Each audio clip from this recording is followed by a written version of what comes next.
Hello guys, welcome to another unboxing video by Tech Tanmoy. Myself Tanmoy Pal from Kalna, West Bengal. আশা করি আপনারা সবাই ভালো আছেন কারণ আমি জানি আপনারা সব সময় ভালোর দলে।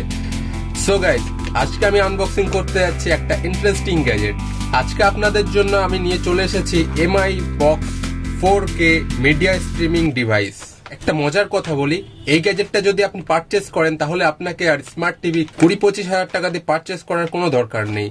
হ্যাঁ, অবিশ্বাস্য হলেও সত্যি, কারণ আমাদের সকলের বাড়িতে একটা স্মার্ট টিভি না থাকলেও একটা অ্যানালগ টিভি থাকে এবং স্মার্ট টিভি আসার আগে ওই টিভিগুলোই আমরা ইউজ করতাম। তাহলে আপনি আপনার সেই টিভিটাকেই এখন মাত্র কয়েক সেকেন্ডের মধ্যেই এই গ্যাজেটের মাধ্যমে স্মার্ট টিভি করে তুলতে পারেন। তো চলুন দেরি না করে আনবক্সিংটা শুরু করি। আর আমার চ্যানেলে নতুন হয়ে থাকলে প্লিজ লাইক, শেয়ার এবং সাবস্ক্রাইব বাটনটা প্রেস করে দিন। তো আমরা এটা আনবক্সিং করার জন্য নিয়ে চলে এসেছে একটা ছুরি।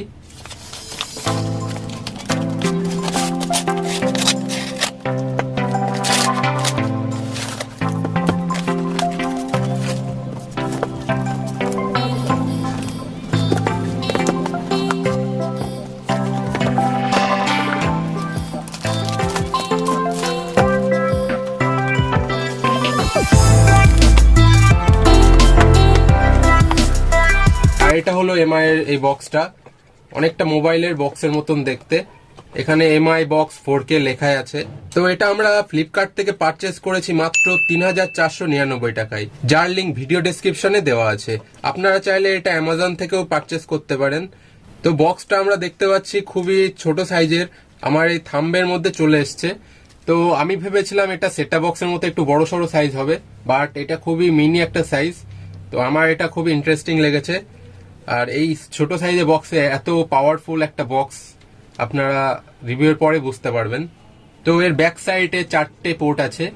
একটা হচ্ছে অডিও পোর্ট, একটা HDMI পোর্ট, একটা USB পোর্ট আর একটা পাওয়ার পোর্ট। তো অডিও পোর্টের কথা বলি, এই অডিও পোর্টটা দিয়ে আপনি এক্সটার্নাল অডিও অ্যাড করতে পারবেন। যদি আপনি হোম থিয়েটার বা আপনি হেডফোন, ইয়ারফোন ইউজ করতে চান, এটার মাধ্যমে আপনি ইউজ করতে পারেন। আর এর ভেতরে আপনার একটা রেড কালারের LED দেওয়া আছে, যেটা পাওয়ার LED। আপনার পাওয়ার ইন এই পোর্টটা ইউজ করবেন যখন কারেন্টের সাথে, তখন এই LEDটা চালু হয়ে যাবে। এরপর আসি HDMI এর পোর্টের কাছে। HDMI পোর্টের মাধ্যমে আপনি আপনার টিভির সাথে ডাইরেক্ট কানেক্ট করতে পারবেন এই বক্সটাকে। তো এটা হলো HDMI টু HDMI পোর্ট। তবে একটা কথা বলে রাখি, HDMI পোর্ট থেকে HDMI পোর্টের মাধ্যমেই শুধু এটা কানেক্ট করা যাবে, বাট অ্যানালগ টিভিগুলোতে কিন্তু HDMI পোর্ট থাকে না। আপনি চেক করে দেখবেন, সেখানে কিন্তু HDMI পোর্ট থাকে না। সো আপনারা এখন ভাবছেন তাহলে এটা কানেক্ট করব কিভাবে?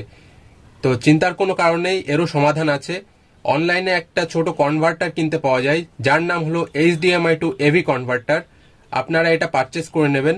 এর সাহায্যে অ্যানালগ টিভিটাকেও আপনারা কানেক্ট করতে পারবেন। আর এই কনভার্টারের লিঙ্কটাও আমি ডিসক্রিপশন বক্সে দিয়ে দেবো, তো আপনারা সেখান থেকে গিয়েও পারচেস করতে পারেন। এরপর থাকছে USB পোর্ট। এই USB পোর্টের মাধ্যমে আপনি আপনার মোবাইল কিংবা ল্যাপটপ বা মনিটর কানেক্ট করতে পারবেন। আর সবার লাস্টে যেটা থাকছে সেটা হচ্ছে পাওয়ার পোর্ট। এটার সাহায্যে আপনাকে কারেন্টের সাথে অ্যাডাপ্টারের মাধ্যমে ডাইরেক্ট কানেক্ট করতে হবে এই বক্সটাকে। তো এটা হলো সেই অ্যাডাপ্টার যেটার সাহায্যে আপনাকে এই বক্সটাকে কানেক্ট করতে হবে। আর এখানে আরো বক্সের মধ্যে পেয়ে যাবেন আপনি HDMI টু HDMI কেবল। আর থাকছে এর বক্সের ভেতরে একটা MI এর ইউজার গাইড, এবং এট লাস্ট সবার শেষে থাকছে একটা রিমোট। এটা ডেডিকেটেড রিমোট দিয়েছে আপনাকে বক্সের মধ্যে, এবং আপনি যখন টিভিতে এই বক্সটা কানেক্ট করবেন তখন কিন্তু আপনার টিভি রিমোট কোনো কাজে লাগবে না। তো তখন কাজে লাগবে এই রিমোটটা। এই রিমোটটা দিয়ে সবকিছু কাজ হবে। সো রিমোটের লুকটা কিন্তু খুবই কুল, এবং এটা একটা ডিজিটাল রিমোট। স্মার্ট টিভিতে সাধারণত এই ধরনের রিমোট দেয়া থাকে।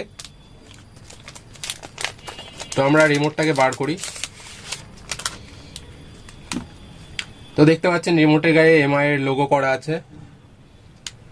আর এর একটা উপরে পাওয়ার বাটন আছে, এবং তার নিচে একটা ভয়েস অ্যাসিস্ট বাটন আছে।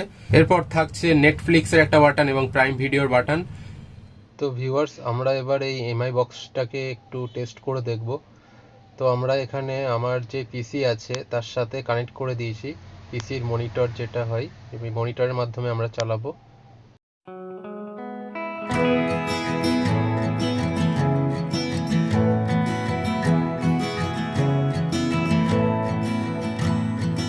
racing racing my mind to a finish line that I must have drawn when I was at my worst.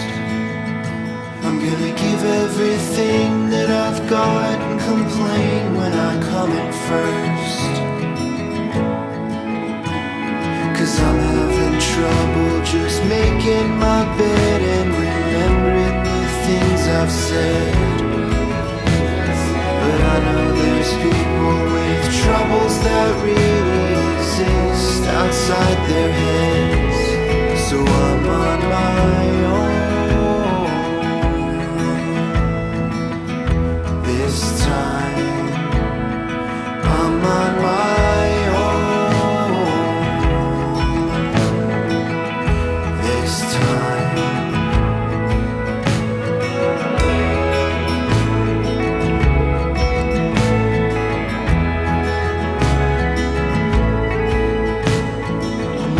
In the fight to my featherweight thoughts, I just can't seem to knock them out. Every time I think victory's within my reach, they say, how about one more round? 'Cause I'm having trouble just calling my friends. Now I'm wondering where they went. But I know some people who'd laugh in my face if I told them I'm down again. So I'm on my own this time. I'm on my own this time. Now I'm in the field 20 miles past third, and I can't even see my team. But they've gotta be out there just thinking the same thing as me. So I don't really believe that I'm on my own. Not this time. No, I'm not alone. Not this time. No, I'm not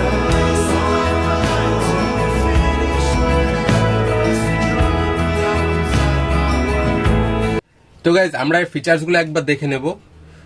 তো এতে পেয়ে যাচ্ছেন আপনি Android TV version 9.0, এছাড়া পেয়ে যাচ্ছেন 5 লক্ষর বেশি network, movie, song, cast, photos, gaming আরো অনেক কিছু।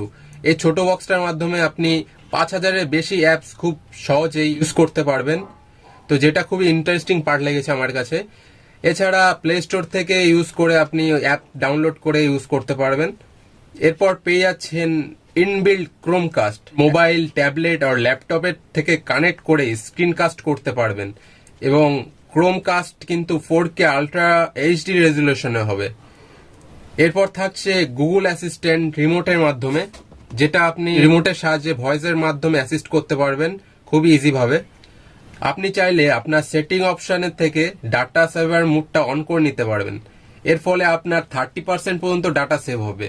আর বলে রাখি, এই বক্সটার মাধ্যমে আপনি যদি টিভি কানেক্ট করেন তাহলে মোবাইল বা ব্রডব্যান্ড ইউজ করে চালাতে পারবেন। আর এর পিকচার কোয়ালিটি হলো 4K HDR। This device connect with the 4K HDR10 technology along with a high speed 4K processing with up to 60 FPS playback, high quality realistic visual. So এটা আপনাকে 60 FPS পর্যন্ত playback দেবে, যার মাধ্যমে আপনি high quality realistic visual পাবেন। আর sound quality হলো Dolby audio পেয়ে যাচ্ছেন এর মাধ্যমে 5.1 plus DTS 2.0 digital output offer, যার ফলে আপনি একটা ইমার্সিভ অরাল এক্সপিরিয়েন্স পেয়ে যাবেন। আর এর পারফরমেন্সের কথায় আসি, cortex F53 quad core CPU পেয়ে যাচ্ছেন এর সাথে, আর মালি 450 GPU উইথ 2GB র্যাম, এবং এর 8GB ইন্টারনাল স্টোরেজও থাকছে। As this MI box offer high storage capacity with speed and stable performance। আর এই পাওয়ার রিকোয়ারমেন্ট হলো DC 5.2 ভোল্ট এবং 2.1 ampere, ideal for flat LED TV, monitor, non smart TV এবং smart TV. So আপনি সব রকম monitor, smart TV, নন smart TV বা analogue TV যে কোনো কিছুতে এটা চালাতে পারবেন। আর এর ওয়েট হলো 148 গ্রাম এবং এতে 1 ইয়ার ওয়ারেন্টি পেয়ে যাচ্ছেন। এছাড়া ওয়ারেন্টি সার্ভিসের জন্য আপনাকে নিয়ারেস্ট এমআই সার্ভিস সেন্টারে ভিজিট করতে হবে। তো গাইস, আপনি যদি আপনার অ্যানালগ টিভিটাকে একটা ডিজিটাল স্মার্ট টিভিতে রূপান্তরিত করতে চান তাহলে অবশ্যই এই এমআই এর বক্সটা পারচেস করে নিন, কারণ আপনি এর মাধ্যমে সবকিছুই করতে পারবেন। এখানে দেখছেন লেখায় আছে YouTube, Hotstar, Netflix, Prime Video, Sony, Voot Select, Discovery, জি5 আর অনেক রকমের অ্যাপ আপনি এর সাহায্যে ইউজ করতে পারবেন। সো স্মার্ট টিভির তুলনায় কোনো অংশে কম দেবে না, এটা আপনাকে উল্টে আপনাকে আরো বেশি ভালো কিছু ফিচার্স দেবে। আমি আশা করি সব রকম পয়েন্টে আপনাদের সামনে তুলে ধরতে পেরেছি। এরপরও যদি আপনাদের কোনো কোয়ারিজ থেকে থাকে আমাকে কমেন্ট সেকশনে জানাবেন, আমি অবশ্যই আপনাদেরকে হেল্প করব। তো আজকের মতো এইটুকুই, এই ছিল এর টোটাল রিভিউ। দেখা হবে নতুন কোনো আনবক্সিং ভিডিও নিয়ে। ততক্ষণ পর্যন্ত ভালো থাকবেন, সুস্থ থাকবেন আর সবসময় ভালোর দলে থাকবেন। Thank you.